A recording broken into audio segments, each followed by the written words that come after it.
മൂട് പോയി Realme മോശമാക്കി, Realme പഴയ പോലെയല്ല, എൻ്റെ പൊന്ന് റിയൽമി എന്താണിത്, ഇങ്ങനെയുള്ള കമൻറ്റുകളാണ് കഴിഞ്ഞ ദിവസം റിയൽമി 12 Pro Plusൻ്റെ വീഡിയോയ്ക്ക് താഴെ നമ്മൾ കണ്ടത്.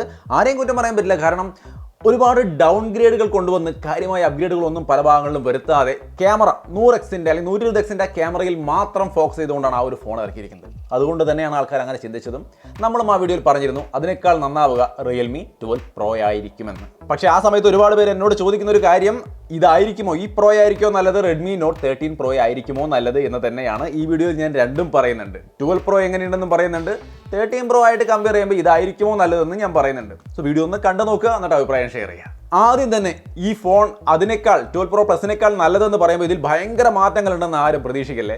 കാരണം ഡിസൈൻ നിങ്ങൾക്ക് ഇവിടെ കാണാം, റോളക്സ് ഇൻ്റഗ്രേഷൻ വന്നിട്ടുണ്ട്. അത് ഇഷ്ടമുള്ളവർക്ക് തീർച്ചയായും ഇഷ്ടപ്പെടും. അതല്ലാത്ത പക്ഷം കഴിഞ്ഞ വർഷത്തെ റിയൽമി 11 Pro Plusൻ്റെ അതേ ഡിസൈൻ തന്നെയാണ് ഇവിടെയും വരുന്നത്. ലെതർ ഡിസൈൻ ബാക്കിൽ, ഫ്രണ്ടിൽ കർവ്ഡ് ഡിസ്പ്ലേ, അതും അതേ സെയിം ഡിസ്പ്ലേ തന്നെ. Full HD+ OLED display, 950 nits brightness. വേറെ പ്രത്യേകിച്ച് എടുത്തു പറയത്തക്ക പുതുമയൊന്നുമില്ല, എങ്കിലും നല്ല ക്വാളിറ്റിയുള്ള വിഷ്വൽ ക്വാളിറ്റിയൊക്കെയുള്ള നല്ല ഡിസ്പ്ലേ. അതിൽ തന്നെ വൈഡ് ബാൻഡ് L1 സർട്ടിഫിക്കേഷൻ്റെ ഫുൾ HD കണ്ടന്റുകൾ കാണാം. HDR നെറ്റ്ഫ്ലിക്സിൽ കാണിക്കുന്നില്ല, എന്നാലും വേറെ സൺലൈറ്റ് വിസിബിലിറ്റിക്കൊന്നും പ്രശ്നമില്ല. എങ്കിലും പറയത്തക്ക വലിയ ബ്രൈറ്റ്നസ് ഉള്ള ഡിസ്പ്ലേ ഒന്നുമല്ല, ഡീസന്റ് ലെവൽ എന്നേ പറയാനുള്ളൂ. ബാറ്ററി 5000 mAh തന്നെ, 67 വാട്ടിന്റെ ചാർജിങ് തന്നെ, അതിലും അപ്ഗ്രേഡ് ഒന്നുമില്ല. ഡുവൽ സ്റ്റീരിയോ സ്പീക്കർ നല്ല ക്വാളിറ്റി തന്നെ, പക്ഷെ ഭയങ്കരമായിട്ട് ഇംപ്രൂവ് ചെയ്തു എന്ന് പറയാനൊന്നുമില്ല. സൗണ്ട് ക്വാളിറ്റി ഞാൻ കേൾപ്പിച്ചു തരാം.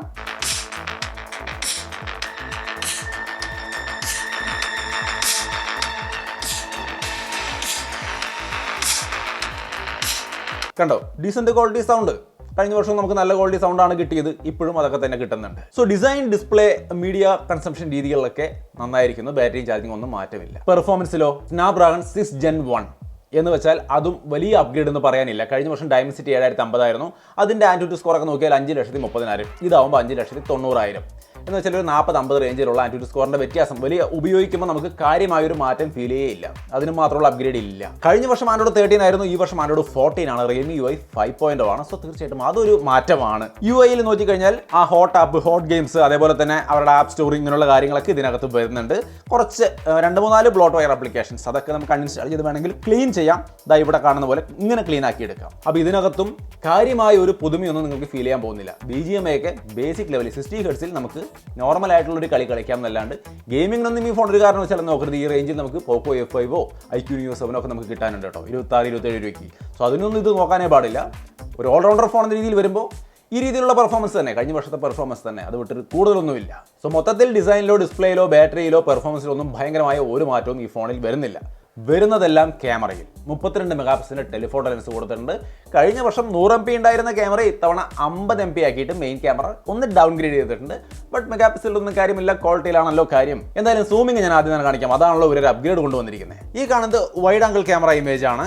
അടുത്തായിട്ട് 1x റോഡിനപ്പുറത്തുള്ള ഒരു ബോർഡാണ് ഞാൻ സൂം ചെയ്യുന്നത്. 2x സൂം ചെയ്യുമ്പോൾ കുറച്ചും കൂടി അടുത്തേക്ക് എത്തിയിട്ടുണ്ട്. നല്ല ക്വാളിറ്റി ഉണ്ട്. 4x ലോസ്ലെസ് സൂം, വീണ്ടും ക്വാളിറ്റി കൂടുന്നുണ്ട്. ബോർഡ് വിസിബിൾ ആയി തുടങ്ങി. 10x വരുമ്പോൾ നല്ല ക്ലാരിറ്റിയിൽ കാര്യങ്ങൾ കാണുന്നുണ്ട്. അത്യാവശ്യം നല്ല ക്വാളിറ്റി ഉണ്ട്. 20x വരുമ്പോൾ മാക്സിമം സൂം ഇതാണ്, അത്യാവശ്യം നല്ല ക്വാളിറ്റി ഉണ്ട്. സോ അപ്പോൾ ആ ഒരു പ്രൈസിന് ടെലിഫോട്ടോ ലെൻസ്, ഈ സൂമിംഗ് ഒക്കെ വരുന്നുള്ള ഹൈലൈറ്റ് ആണ് ഇവരിതിൽ ഉദ്ദേശിക്കുന്നത്. ബാക്കിയെല്ലാം പഴയപടിയാണ്. അങ്ങനെ പറയുമ്പോൾ ക്യാമറ മൊത്തത്തിൽ എങ്ങനെയുണ്ടെന്ന് ചോദിച്ചു കഴിഞ്ഞാൽ സാമ്പിളുകൾ കണ്ട് നോക്കിക്കോളൂ. നോർമൽ ഡേ ലൈറ്റ് ഫോട്ടോസ് ഒക്കെ നിങ്ങൾക്ക് ഇവിടെ കാണാം, അത്യാവശ്യം നല്ല ക്വാളിറ്റിയിൽ തന്നെ വരുന്നുണ്ട്. പോർട്രേറ്റ് ഇമേജും വലിയ കുഴപ്പമില്ല. ഇൻഡോർ ലൈറ്റിൽ വരുമ്പോഴും ഫോട്ടോസ് ആയാലും പോർട്രേറ്റ് ആയാലും നന്നായിരിക്കുന്നു. മറ്റ് നോർമൽ ലാൻഡ്സ്കേപ്പ് ഫോട്ടോസ് ഒക്കെ നിങ്ങൾക്ക് ഇവിടെ കാണാം. അത്യാവശ്യം എല്ലാം തന്നെ ഡീസന്റ് ക്വാളിറ്റി ഉണ്ട്. നിങ്ങൾ പറയാതെ എങ്ങനെയുണ്ടെന്നുള്ള കാര്യം. സെൽഫി ഫോട്ടോസ് ഒക്കെ നിങ്ങൾക്ക് ഇവിടെ കാണാം, അത്യാവശ്യം നല്ല ക്വാളിറ്റിയിൽ തന്നെ വന്നിട്ടുണ്ട്. ഇൻഡോർ ആയാലും ഡേ ലൈറ്റ് ആയാലും ഒക്കെ സെൽഫി നല്ല ക്വാളിറ്റിയാണ്. മെയിൻ ക്യാമറയുടെ 4K വീഡിയോ ക്വാളിറ്റി നിങ്ങൾക്ക് ഇവിടെ കാണാം. ക്വാളിറ്റി ഒക്കെ ഉണ്ട്, സ്റ്റെബിലൈസേഷനും ഉണ്ട്. എങ്കിലും കുറച്ചും കൂടിയൊക്കെ ഒന്ന് നന്നാവണമായിരുന്നു ഈ സ്റ്റെബിലൈസേഷൻ എന്നാണ് എനിക്ക് തോന്നുന്നത്. അത്രയ്ക്ക് അങ്ങോട്ട് പോരാ. ക്വാളിറ്റി ഡേ ലൈറ്റിലായാലും ആർട്ടിഫിഷ്യൽ ലൈറ്റിലായാലും നിങ്ങൾക്ക് ഇവിടെ കാണുന്ന പോലെ അത്യാവശ്യം നല്ല ക്വാളിറ്റി ഉണ്ട്. സെൽഫിയിലേക്ക് വരുമ്പോൾ സ്റ്റെബിലൈസേഷൻ കൊടുത്തിട്ടില്ല. സെൽഫി വീഡിയോയിൽ ഒരു ചെറിയ സ്റ്റെബിലൈസേഷൻ ഒക്കെ കൊടുക്കാമായിരുന്നു, അത് ഇപ്പോഴും കൊടുക്കുന്നില്ല. ഈ ഓപ്പോ, വിവോ, OnePlus ടീമുകൾക്ക് അല്ലെങ്കിൽ റിയൽമി, ഇവരൊക്കെ ഈ ഒരു ഗ്രൂപ്പിന് ഈ സെൽഫി ക്യാമറ വലിയ താല്പര്യമില്ല. പക്ഷേ OnePlus ഇത്തവണ തകർത്തിട്ടുണ്ട് കേട്ടോ. എൻ്റെ വീഡിയോ നമ്മുടെ ചാനലിലുണ്ട്, കാണാൻ മറക്കണ്ട. 12 കിടിലൻ സാധനമാണ്. അതിൽ 4K സ്റ്റെബിലൈസേഷൻ അടക്കമുണ്ട്. സോ അത് കാണാൻ മറക്കണ്ട.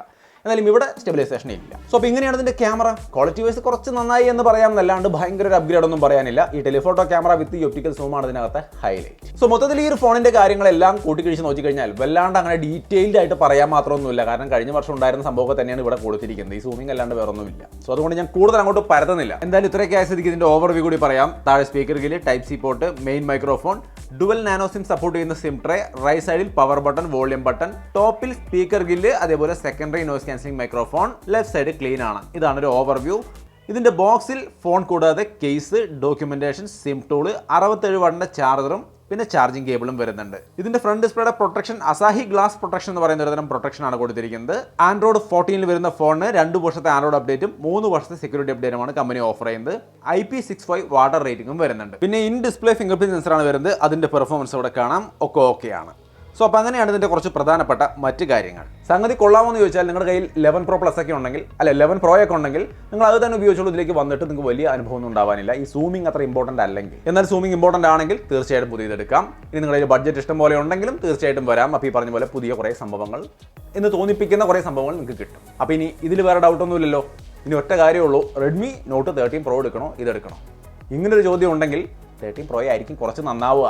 കാരണം 1.5K AMOLED ഡിസ്പ്ലേ 1800 നിറ്റ്സിന്റെ പീക്ക് ബ്രൈറ്റ്നസ് അടക്കം വരുന്നുണ്ട്. അതിൻ്റെ ഒപ്പം തന്നെ 200 മെഗാ പിക്സലിന്റെ ക്യാമറയിൽ 4x ലോസ്ലെസ്സും ഈ പറയുന്ന 4x ലോസ്ലെസ്സും ഇതിലും കിട്ടുന്നുണ്ട്. അതിൻ്റെ ഒപ്പം തന്നെ 7S Gen 2 ഇതിന്റെ കൂടി വേരിയന്റ് 30,000 വരുന്ന പ്ലസിൽ വെച്ചിരിക്കുന്ന പ്രോസസർ ഇതിൽ 25,999 തന്നെ ഇവർ കൊടുക്കുന്നുണ്ട്. സോ തീർച്ചയായിട്ടും ഇതിനേക്കാൾ നന്നാവുക ഇത് തന്നെയാണ്. 5000 വെച്ച് ബാറ്ററിയും 67 വാട്ട് ചാർജിങ് ഒക്കെ ഇതിലും വരുന്നുണ്ട്. സോ കമ്പാരിസൺ എന്ന രീതിയിൽ നോക്കി കഴിഞ്ഞാൽ തീർച്ചയായിട്ടും 13 Pro എടുക്കാനേ ഞാൻ പറയുള്ളൂ. ബട്ട് നിങ്ങളുടെ ചോയ്സ് ആണ്. നിങ്ങൾക്ക് റിയൽമി ഇഷ്ടമാണെങ്കിൽ ഈ ഫോൺ നല്ലത് തന്നെയാണ്. നമുക്ക് ഉപയോഗിച്ച് നോക്കിയതിൽ പ്രശ്നങ്ങളൊന്നും കണ്ടില്ല. നല്ല ഫോണാണ്. എങ്കിലും കമ്പയർ ചെയ്യുമ്പോൾ ഇത്തരത്തിലാണ് കാര്യങ്ങളുടെ കിടപ്പ്. ഇതുമായിട്ട് കമ്പയർ ചെയ്യുമ്പോൾ പ്രത്യേകിച്ചും ഒരു വല്ലാത്ത കിടപ്പാണ്. സോ നിങ്ങൾ തീരുമാനിക്കാൻ നിങ്ങൾക്ക് ഏത് വേണമെന്നുള്ളത്. ഒരു ഡീറ്റെയിൽഡ് വീഡിയോ ഒന്നുമല്ല ഞാൻ ചെയ്തത്. ഷോർട്ടായിട്ട് എൻ്റെ സുഹൃത്തുക്കളോട് പറയുന്ന പോലെ ഒരു അഭിപ്രായം പറഞ്ഞതാണ്. എൻ്റെ അഭിപ്രായത്തെക്കുറിച്ചുള്ള നിങ്ങളുടെ അഭിപ്രായം എന്താണെന്നുള്ളത് തീർച്ചയായിട്ടും കമൻറ്റ് ചെയ്യുക. പിന്നെ ഞാൻ എന്തെങ്കിലും പറയാൻ വിട്ടുപോയിട്ടുണ്ടെങ്കിൽ തീർച്ചയായിട്ടും നമ്മുടെ സുഹൃത്തുക്കളൊന്ന് കമൻറ്റ് ചെയ്യുക. എല്ലാവരും കമൻറ്റ് കൂടി വായിച്ച് നോക്കുക. നമുക്ക് എല്ലാവർക്കും കൂടി ഒരു തീരുമാനം എടുക്കാമല്ലോ. വീഡിയോ ഇഷ്ടപ്പെട്ടാൽ ലൈക്ക് ചെയ്യാനും ഷെയർ ചെയ്യാനും മറക്കണ്ട. വീണ്ടും ഒരു വീഡിയോയിൽ കാണാം. ബൈ.